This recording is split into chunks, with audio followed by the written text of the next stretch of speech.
Hello everyone, welcome to your channel unique study hub by Neha. This is Neha. तो कैसे हैं आप सब? होप सो सब बढ़िया होंगे। तो इवनिंग हो चुकी है। तो गाइज़, अब हमने करना है संविधान सभा को कंप्लीट, और इसके बाद जो है आपकी संविधान सभा की बैठक का जो है नेक्स्ट वीडियो आपको कल सुबह मिलेगा।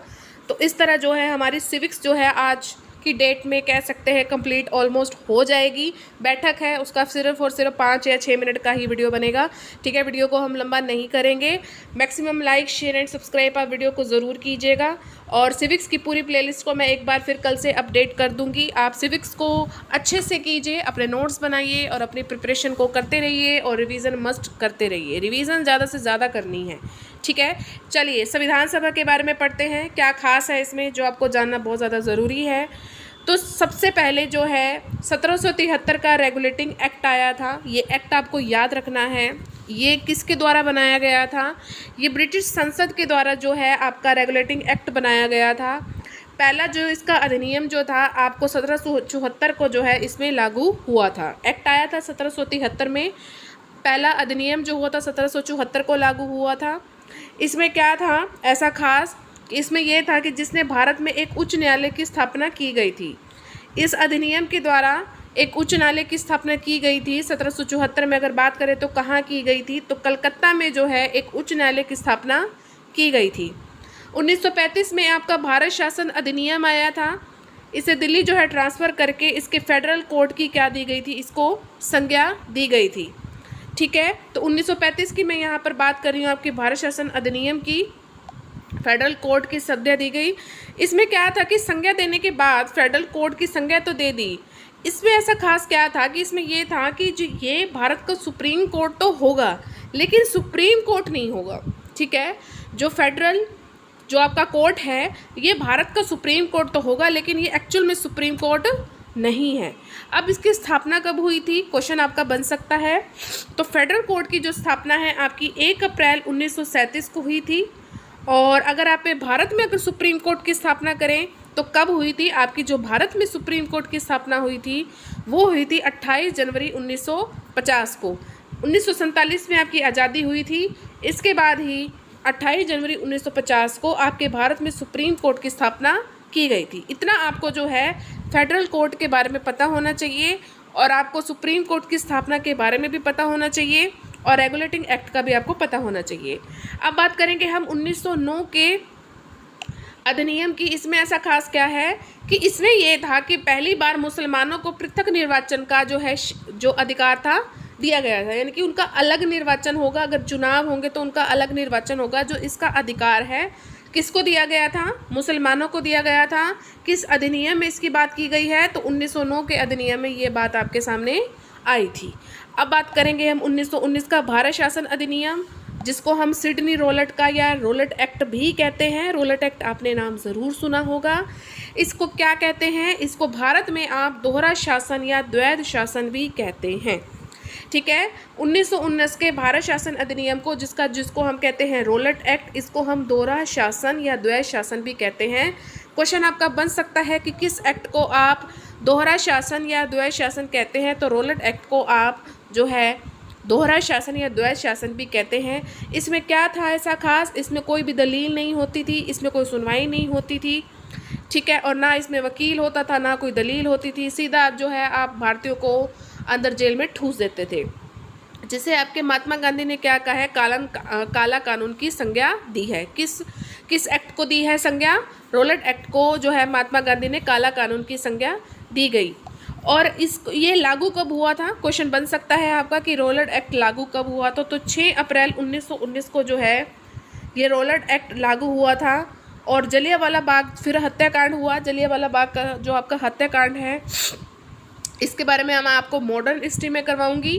ठीक है, तो 13 अप्रैल 1919 को फिर आपका हुआ जलियांवाला बाग हत्याकांड।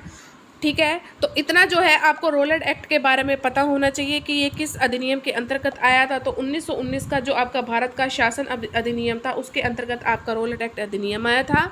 इसको हम दोहरा शासन या द्वैध शासन भी कहते हैं। इसमें कोई वकील नहीं था, दलील नहीं था, सीधा जो है डाल देते थे आपको उसमें आपको जेल में डाल देते थे और महात्मा गांधी ने इसमें आपको काला कानून की संज्ञा दी थी।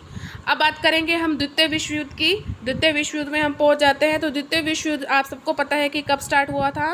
तो 1 सितंबर 1939 को आपका द्वितीय विश्व युद्ध स्टार्ट हुआ था और 2 सितंबर को 1945 को ये समाप्त हुआ था। 1939 से लेकर 1945 का जो टाइम पीरियड रहा है वो आपका द्वितीय विश्व युद्ध का रहा है। ठीक है, तो इसमें ऐसा खास क्या था, मुझे पता है अब जो ये आप पढ़ेंगे तो आपने पहले नहीं पढ़ा होगा कि इस विश्व युद्ध के बाद, सॉरी मेरी तबीयत थोड़ी डाउन है, इस विश्व युद्ध के बाद ब्रिटेन में क्लीमेंट एटली जो है मजदूर दल की सरकार बनी और क्लीमेंट एटली जो है ब्रिटेन के प्रधानमंत्री बने। ठीक है, क्लीमेंट एटली जो थे इसमें आपके ब्रिटेन के प्रधानमंत्री बने, जिनके द्वारा भारत में संविधान निर्माण के लिए संविधान सभा का गठन करने के लिए एक मंत्रिमंडल जो है भारत भेजा गया था। ठीक है, जिसको क्या कहा गया, जिसे कैबिनेट मिशन के नाम से जाना जाता था। ये किसने किया था? सब क्लीमेंट एटली ने किया था, जो एक ब्रिटेन के प्रधानमंत्री थे। संविधान सभा का गठन करना था। ये मैं आपको स्टार्टिंग जब हमारी सिविक स्टार्ट हुई थी तब मैंने आपको बताया था कि कैबिनेट मिशन जो है आपका भारत में आया था, वो किसने भेजा था? आपकी ब्रिटेन सरकार ने भेजा था। जो कैबिनेट मिशन है गाइस वे आपका 23 मार्च 1946 को जो है भारत में पहुंचा था, जिसमें आपके 3 सदस्य थे। जॉर्ज पैथिक लॉरेंस जो कि अध्यक्ष थे, सर स्टेफोर्ड क्रिप्स जो आपके कपड़ा मंत्री थे, एवी अलेक्जेंडर जो आपके नौसेना अध्यक्ष थे। इन 3 सदस्यों के बारे में आपको पूरा पता होना चाहिए। क्वेश्चन बन सकता है कि कैबिनेट मिशन के 4 सदस्य के नाम दे दिए और आप कहेंगे कि इसमें से एक गलत छाटिए, तो आपको तीनों के नाम क्या है याद होने चाहिए। कैबिनेट मिशन कब भारत में आया था? तो 23 मार्च 1946 को भारत में आया था। ठीक है, आगे बढ़ते हैं। कैबिनेट मिशन की क्या कंडीशन थी? उन्होंने कहा था कि कैबिनेट मिशन ने कहा था कि 10 लाख की जनसंख्या पर एक सदस्य चुना जाएगा। वेरी वेरी इंपॉर्टेंट कि कितनी आपकी जनसंख्या होनी चाहिए कि एक सदस्य चुना जाएगा निर्वाचित के लिए या चुनाव के लिए? तो 10 लाख की जनसंख्या होनी चाहिए।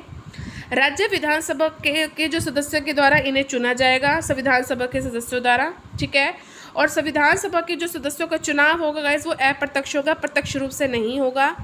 कैबिनेट मिशन के सदस्यों की निर्धारित जो आपकी कुल संख्या थी वो आपकी 389 थी। ठीक है, और 389 सीटों का जो विभाजन है आपका ब्रिटिश भारत में और आपका देशी भारत में जो है विभाजन हुआ था, जिसमें आपकी 292 तो आपकी ब्रिटिश भारत में थी, जिसमें आपके वायसराय इंग्लैंड के इंक्लूड थे, इन्होंने किया था। और 4 आपके केंद्र शासित प्रदेश थे जो कि थे अजमेर, मेखाड़ा, बलूचिस्तान, कुर्ग और दिल्ली। ठीक है, देशी भारत में आपकी 93 सीटें थी जो कि राजा और महाराजाओं द्वारा क्या थी, मनोनीत की जाती थी। 389 सीटों का विभाजन मैंने आपको करके बताया है कि ब्रिटिश भारत में और देशी भारत में, ये मैं पहले आपको करवा चुकी हूँ, तभी आपको फास्ट करवा रही हूँ।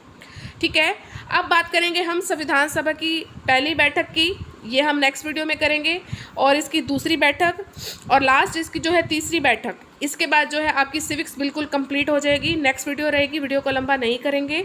ठीक है, तो वीडियो कैसा लगा? मुझे उम्मीद है आपको बहुत अच्छे लगा होगा और सिविक्स कंप्लीट हो गई है तो खुशी तो हो रही होगी ना। कमेंट सेक्शन में अपना फीडबैक आप ज़रूर देंगे कि आपको ये सीरीज़ कैसी लगी है।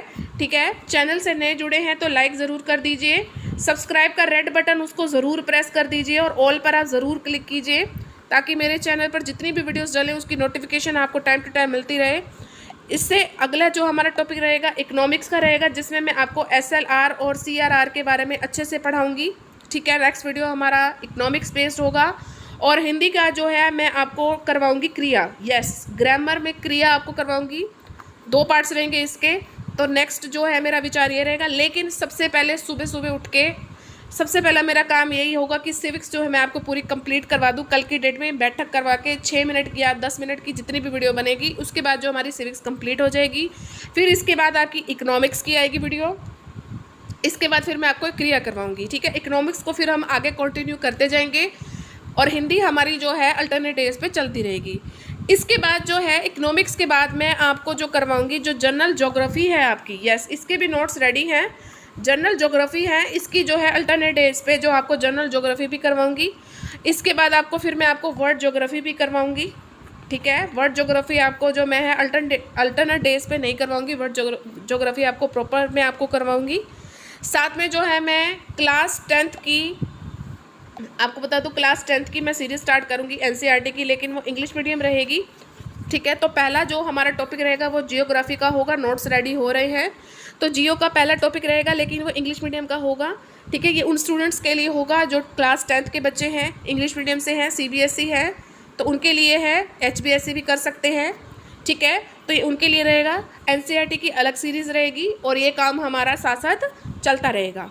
ठीक है, सब कुछ मैं अलग अलग प्लेलिस्ट बना दूंगी, बिल्कुल भी कंफ्यूज नहीं होना है। सिविक्स के आपके हिंदी मीडियम के नोट्स है, पूरा मैं प्रॉपर आपको कल प्लेलिस्ट आपको सही सही बना के दे दूंगी, आप बिल्कुल भी कंफ्यूज नहीं होंगे। डिस्क्रिप्शन में आपको सब कुछ मिल जाएगा। ठीक है, चलिए सुबह मिलेंगे और सिविक्स को कंप्लीट करेंगे। मिलेंगे अपनी नेक्स्ट वीडियो में। Till then thank you so much for watching. Bye bye guys and take care. अपनी रिवीजन करते रहिए और बढ़ते रहिए। बाय बाय।